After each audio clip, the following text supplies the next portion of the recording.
ഇത് 1.5 കൊല്ലത്തോളമായിട്ട് കേരളത്തിൽ നടന്ന വലിയൊരു വിവാദത്തിൻ്റെ വലിയൊരു വിഴുപ്പ് അലക്കലിൻ്റെ പരിസമാപ്തി കുറിക്കുന്ന ഒരു തീരുമാനമാണ് ഇന്നുണ്ടായിട്ടുള്ളത്. എന്തായിരുന്നു ഈ പറയുന്നത് പോലെ ലോക്പാലിൻ്റെ പല്ലും നഖവും നഷ്ടപ്പെടുത്തുന്നു. മുഖ്യമന്ത്രിക്കും മന്ത്രിമാർക്കും അഴിമതി നടത്താൻ വേണ്ടി ലോക്പാലിനെ ഒരു നോക്കുകുത്തിയാക്കി മാറ്റുന്നു എന്നൊരു വിമർശനമാണ് ഉന്നയിച്ചത്. സത്യത്തിൽ 1998 ഈ നിയമം വന്നതാണ്.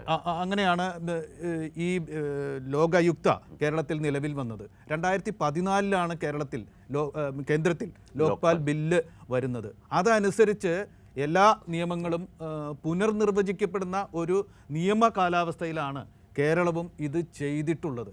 അങ്ങനെ ചെയ്തൊരു കാര്യമാണ്. ഇതിൽ ലോക്പാൽ ബില്ലിന് വേണ്ടിയിട്ട് നീണ്ടകാലം 60-കൾ മുതലുള്ള ചർച്ച ഇന്ത്യൻ രാഷ്ട്രീയത്തിൽ നടക്കുന്നുണ്ട്.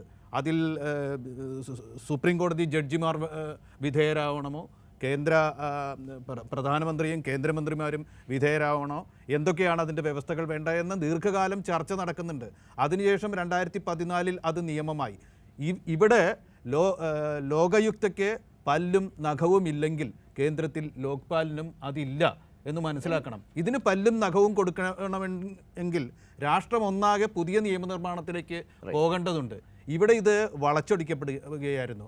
ആ വളച്ചൊടിക്കലാണ് തകർന്നിട്ടുള്ളത്. കേരളത്തിലെ കുറേ രാഷ്ട്രീയക്കാർ, ഒരുപാട് മാധ്യമങ്ങൾ, ചില പ്രശ്നമുണ്ടാക്കുന്ന ചില വ്യവഹാരികൾ, അവയെല്ലാം കൂടിച്ചേർന്ന ഒരു മഴവിൽ മുന്നണിക്കെതിരെയാണ് ഇന്ന് രാഷ്ട്രപതിയുടെ തീരുമാനം വന്നു നിൽക്കുന്നത്. അതാവട്ടെ ഒരു അന്തർധാരയുടെ ഭാഗമാണ് എന്ന് നമുക്കൊന്നും വിശ്വാസം വരേണ്ട ഒരു കാര്യവുമില്ല.